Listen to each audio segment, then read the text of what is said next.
أفكلما جاءكم رسول بما لا تهوى أنفسكم استكبرتم ففريقا كذبتم وفريقا تقتلون.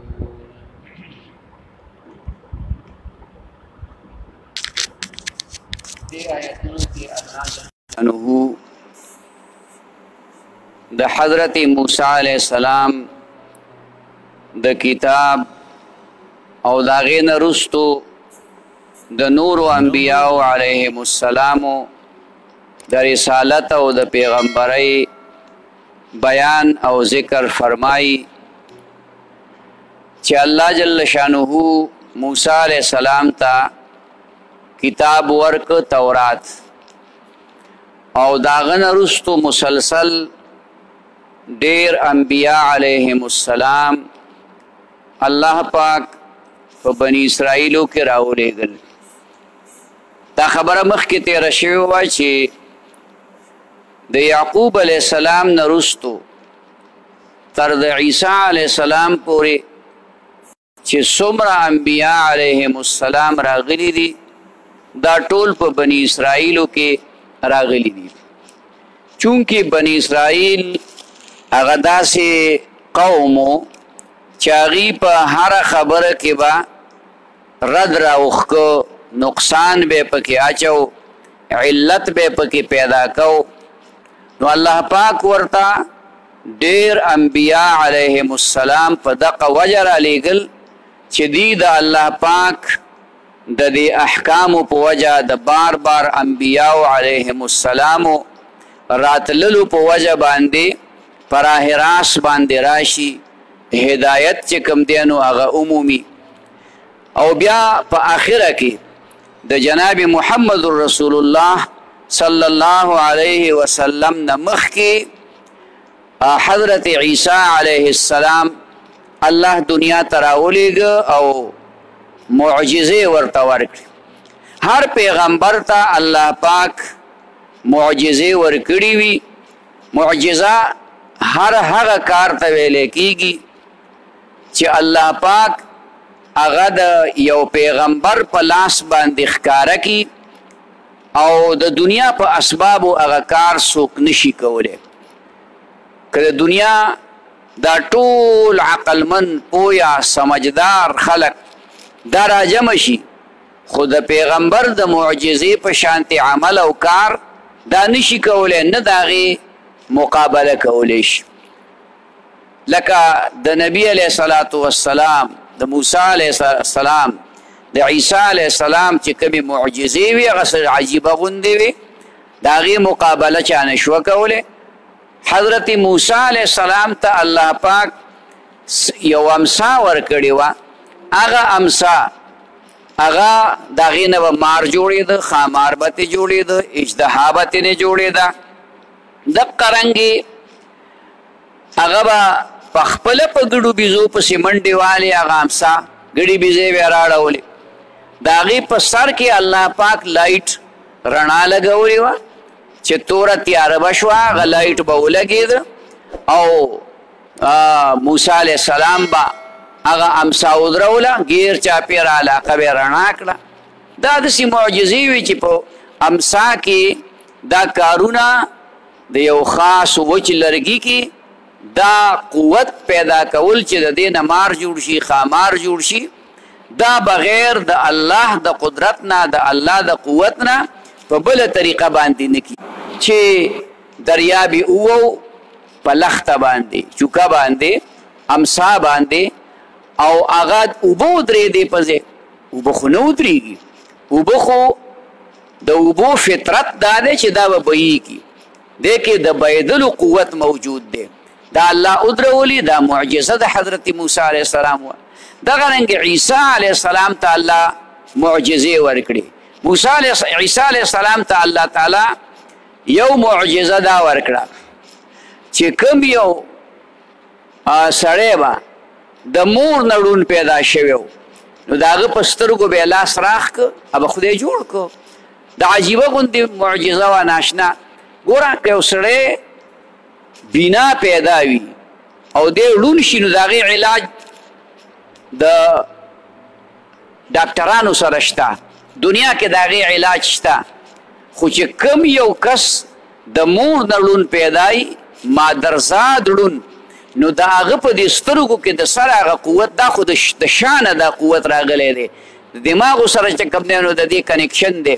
دا دغه چې کومه دی دا سترګه د دې کسې دا د شا سره چې کوم دی نو تعلق او د دماغو سره تعلق لري.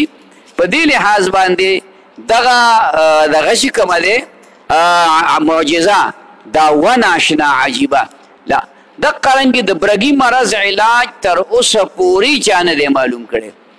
دنیا څونه ترقي وکړه، طب ډاکټرۍ څونه ترقي وکړه، څومره ناشنا امراضو د بیمارو علاج چې کومه دی هغه ډاکټرانو ایجاد که، خو تر اوسه پورې لا دا خبره نه ده ایجاد شوې چې د برګي مرض علاج دی وشي. د برګي مرض علاج دا چې کوم دی نو هغه نه دی شوی او نه کېږي.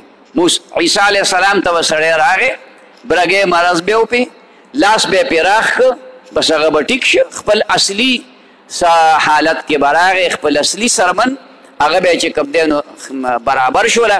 دقه رنګې دا معجزه ورته الله ورکړې وه چې د یو قبر سر ته به ودرېده او هغه قبر ته وي قم باذن الله، د الله په قدرت باندې پاسه هغه به پاسېده، ژوندی به شو او چې څه خبره به وه هغه به یې وکړه یا به دې چا تپوس کو، بیا به ورته عیسی علیه السلام وي ځه خپل ځای ته، نو هغه به خپل قبر ته واپس لاړ. دا داسې معجزې وي چې د دې مقابله هیچ چا نه کړې ده او نه د دنیا د آخره پورې کولی شي. نو دلته الله دا وفرمایل چې عیسی علیه السلام ته الله معجزې ورکړي او بیا دا خبره چې د عیسی علیه السلام امداد او مضبوطیا او محکمواله دا الله د جبرائیل علیه السلام په ذریعه کړو. روح القدس دا حضرت جبرائیل علیه السلام ته ویلی کیږي. نو داغه امداد داو چې یهود د حضرت عیسی علیه السلام ډیر زیات مخالفو، هر وخت داغه په قتل ورپسیو. هر پیغمبر هغه قوم نافرمانی کړې ده، خو سزاګانې تکلیفونه ورته رسولي، خو قتل و قتال ډیر کم پکې راغلی دی. حضرت زکریا علیه السلام، حضرت یحیی علیه السلام دا خلکو قتل کړیو، شهیدان کړیو. نو د عیسی علیه السلام متعلق هم دا وه چې دا دوی نه پرېږدي، دا قتل کوي. د دې وجې نه د هغه سره به حضرت جبرائیل علیه السلام هر وخت و، هر وخت به ورسره ګرځېده. نو که څه د تکلیف موقع به راتله او د چا د طرف نه به د قتل حالات راتلل، دمکی به راتله، نو هغه به د حضرت جبریل علیه السلام منې کوله. دا قوت او دا قدرت الله پاک دا معجزه هم وه چې په داسې حالت. دغه وجه وه چې آخري حضرت عیسی علیه السلام هغه په خپل کور کې دی او دا خلک ورپسې راغونډ شوی دی چې قتل یې کړو.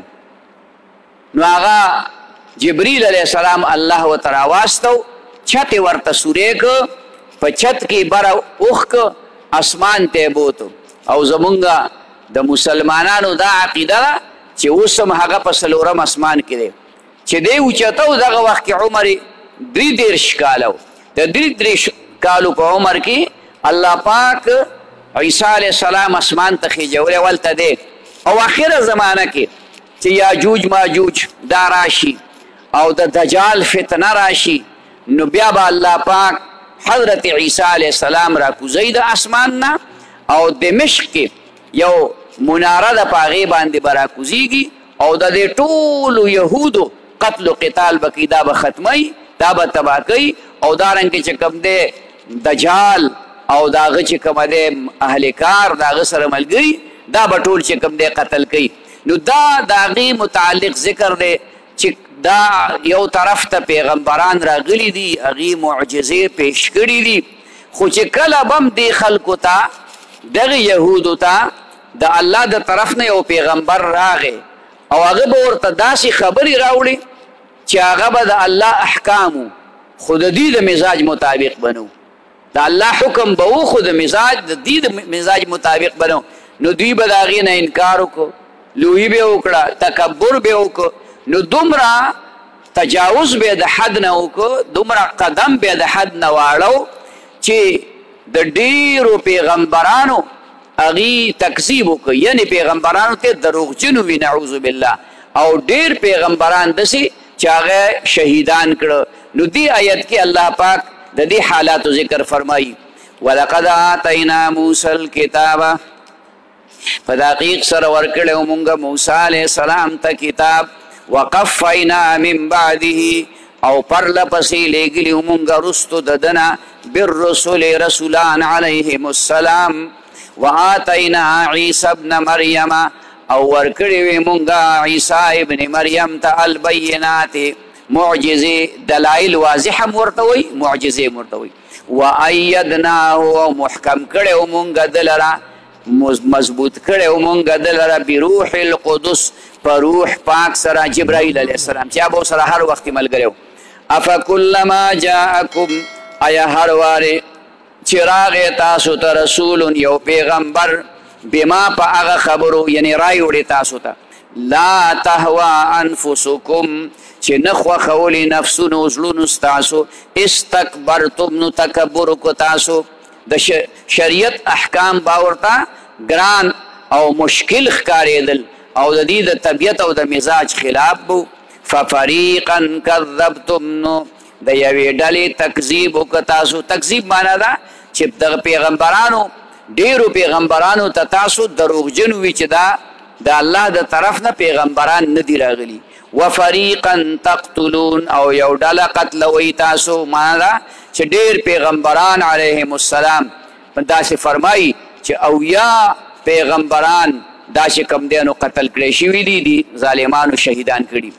وقالو وای دوی قلوبنا غلف زړونه زمونږ په پرده کې دي بل لعنهم الله بلکې لعنت کړی دی په دوی باندې الله تعالی بکفرهم په سبب د کفر د دوی فقلیلا ما یؤمنون نو ډېر لږ ایمان راوړي دوی به دا خبره کوله چې مونږ د تورات د احکامو اطاعت کوو په هغې باندې عمل کوو نو مونږ ته خپل دین پوره دی د دې په وجه زمونږ د زړه ته د بل چا دین نه کوزیږي زړه زمونږ مکمل په دغه دین کې پټ دی نو زړه په دین کې نه و پټ زړه په ګناهونو کې او په نافرمانو کې پټو او په زړونو باندې الله تعالی دغه د نافرمانۍ د دوی مسلسل په وجه باندې مهر لګولی نو د هغې ته الله جواب وکړي چې نه ستاسو زړونه پردو کې نه وي بلکې خدای د باندې لعنت کړی د کفر په وجه.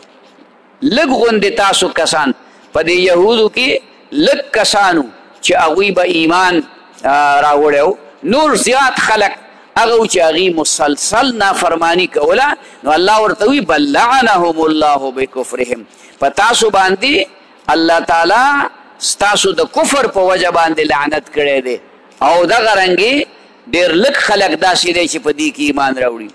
ولما جاءهم هر کله چې راغې دوی ته کتاب من عند الله یو کتاب د طرفه د الله نه مصدق تصدیق کوونکی لما د پاره د هغه کتاب معهم چې د دوی سره تورات انجیل او قرآن مجید ورته راغی نو قرآن مجید ورته راغی دا قرآن مجید د دوی د کتاب تصدیق کوونکی تصدیق مطلب دا چې دای ثابتوله چې په دغه کتاب کې تورات کې چې کومې خبرې ذکر دي دا حق دي نو هغه کتاب هغه په دې وجه باندې تصدیق دی چې دغه کتاب کې په تورات کې د نبی علیه الصلاة والسلام علامات او نشانه او پیشنگویی دا ذکر وا د نبی علیہ السلام د قرآن مجید متعلق خبرې پکې وي او بل مقام کې الله دا فرمایلی چې دوی نبی علیه السلام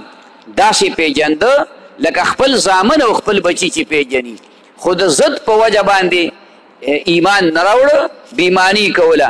نو چې دوی ته دا کتاب راغی قرآن مجید او د دوی د کتاب تصدیق کو، نو دوی نافرمانی وکړله. حالانکه کله چې دا اخیری پیغمبر دنیا ته نو راغلی، نو دی یهودو به نورو کافرانو ته وی چې عن قریب د آخري زمانې پیغمبر راتلونکی دی، مونږ به د هغه ملګرتیا کوو، مونږ به هغه باندې ایمان راوړو او ستاسو مقابله به کوو، تاسو کافرانو ته به شکست درکو، سزا به درته درکو. نو اول به دا وي. نو چې کله پیغمبر راغی، نبی علیه السلام دنیا ته راغی، نو نبی علیه السلام هغه چې راغی نو د دوی په خاندان کې رانغی. دوی وی چې دا به زموږ په خاندان کې راځي، لکه څنګه چې مخکې پیغمبران دي هغه په بني اسرائیلو کې راغلي دي. نو دی یهودو به دا وی چې نبی علیه السلام چې کوم اخري پیغمبر راتلونکی دی دا به هم بني اسرائیلو کې، بني اسرائیلو کې رانغی، هغه په بني اسماعیلو کې راغی. هغه خاندان چې د حضرت اسماعیل علیه السلام نه د هغه اولاد را روانو دا د مکې مکرمې او د اطرافو خلق دغې ته بني اسماعیل ویلی کېږي. نبی علیه السلام بني اسماعیلو کې راغی، بس دوی ضد شروع کړ، دوی عناد شروع کړ چې موږ خو چې دا به زمونږ د پیغمبري، دا خو چې کوم دی په بل خاندان کې راغی، دا په خاندانونو چې خلک فخر کوي، نو دا دقسې خبرې چې هغه بیا نقصان ته خبره ورسیږي. نو د هغې متعلق الله فرمایي وکانو دوی من قبل مخکې د دې نه یستفتحون چې طلب د فتح به کو علی الذین په مقابله د هغه کسانو کې کفرو چې کافران دي. فتح به د الله نه غوښته چې خدایا زر تر زر هغه پیغمبر راوړي.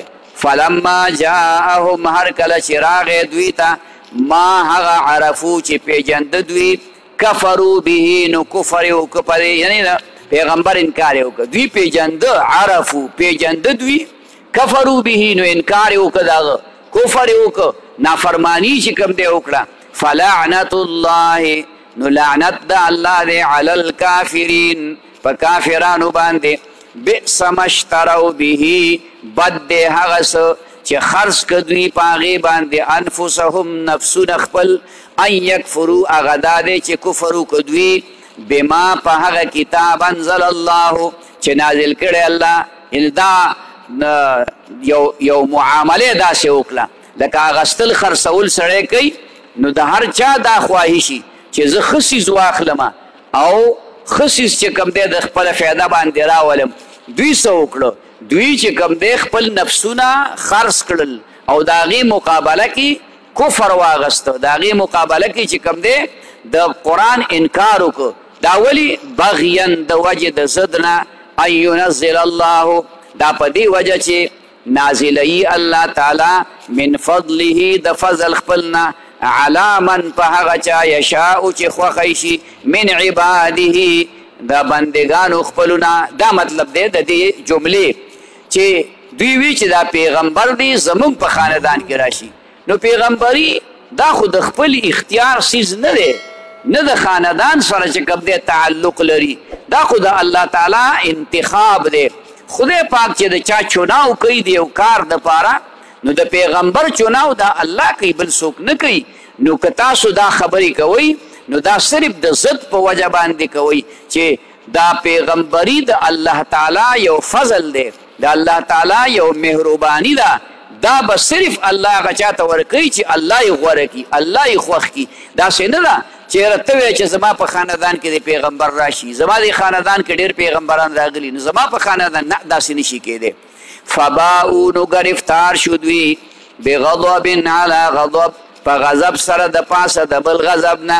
یو غضب داو چې دوی کفر وکړ، دویم غضب حسد، حسد یې کو، دی برداشت کولی نه شوله چېرې نبی علیه السلام د الله پیغمبر شي، دا یې نه شوه برداشت کولی. نو حسد یې هم کو، او حسد انتهایی خطرناک جرم دی. دا حسد دا نیکی داسې سیزي و ختمی لکه خشاک چې په اور باندې چې کومه دی نو سوځي. وللکافرین د پاره د کافرانو عذاب مهین، عذاب سپکونکی دی. د مسلمانانو مجرمانو ته به هم عذاب ملاویږي، خدا به د دوی د صفایۍ دپاره وي.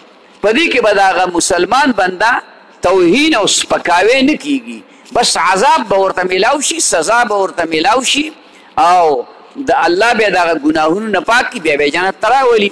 خو د دې کافرانو سزا هغه به سزا هم وي او سپکاوی به پکې هم کیږي، توهین به پکې هم کیږي، ځکه دا اصل سزا ده. نو د هغې دپاره دا ووی وللکافرین عذاب مهین، او دپاره د کافرانو عذاب سپکونکی دی.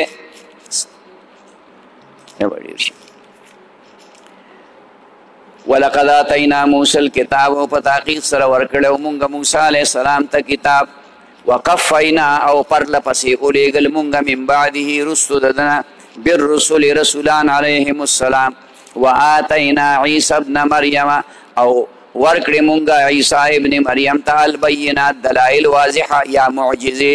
وایدناه، محکم که مونږ ده لره بروح القدس په جبرائیل علیه السلام باندې. افکلما جاءکم، آیا هر وارې چې رابغې تاسو ته رسول یو پیغمبر بما په هغه خبرو لا تهوا انفسکم چې نه خوښولې به نفسونو ستاسو، زړونو ستاسو، استکبرتم، نو تکبر وکړه تاسو، ففریقا کذبتم، نو د یوې ډلې تکذیب وکړه تاسو، وفریقا، او یو ډله تقتلون، قتلوئ تاسو. وقالو، وایي دوی قلوبنا غلف، زړونه زمونږ په پردو کې دي. بل لعنهم الله، نه بلکې لعنت کړی دی په دوی باندې الله تعالی، بکفرهم، په سبب د کفر د دوی باندې. فقلیلا ما یؤمنون، نو ډېر لږ ایمان راوړي دوی.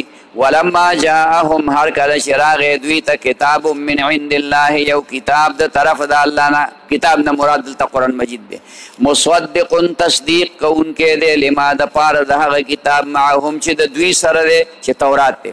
وکانو، دوی من قبل مخکې د دې نه یستفتحون، چې طلب د غلبې د فتح به کوي علی الذین، په مقابله د هغه کسانو کې کفرو چې کافران دي. فلما جاءهم، هر کله چې راغی دوی ته ما هغه کتاب، عرفو چې پیژند دوی کفرو به، نو انکار یې وکړ د هغې. فلعنت الله، نو لعنت د الله دی علی الکافرین، په کافرانو باندې.